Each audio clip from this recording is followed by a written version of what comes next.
Thus the heavens and the earth and all the host of them were finished. And on the seventh day God ended his work which he had done, and he rested on the seventh day from all his work which he had done. Then God blessed the seventh day and sanctified it, because in it he rested from all his work which God had created and made. This is the history of the heavens and of the earth when they were created. In the day the Lord God made the earth and the heavens, before any plant of the field was in the earth, and before any herb of the field was grown. For the Lord God had not caused it to rain on the earth, and there was no man to till the ground.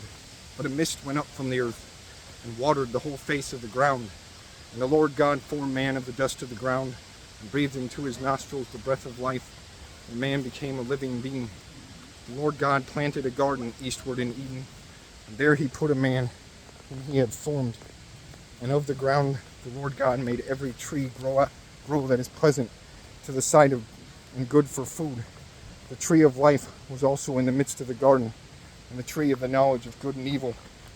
Now a river went out of Eden to water the garden, and from there it parted and became 4 river heads. The name of the first is Pishon. It is the one which skirts the whole land of Havilah, where there is gold, and the gold of that land is good. Bdellium and the onyx stone are there. The name of the second river is Gihon. It is the one which goes around the whole land of Cush. The name of the third river is Hiddekel. It is the one which goes toward the east of Assyria. The fourth river is the Euphrates. And the Lord God took the man, put him in the garden of Eden to tend and keep it.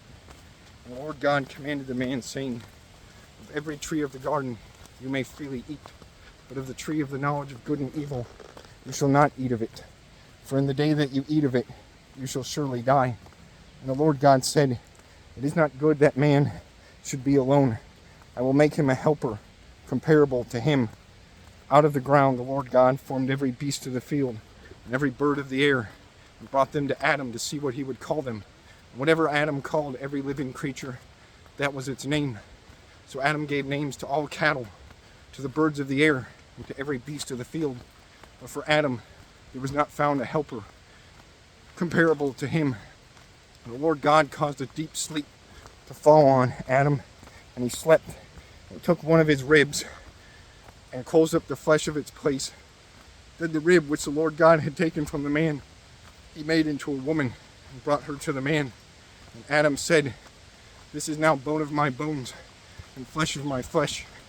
She shall be called woman, because she was taken out of man. Therefore a man shall leave his father and mother and be joined to his wife, and they shall become one flesh. And they were both naked, the man and his wife, and were not ashamed.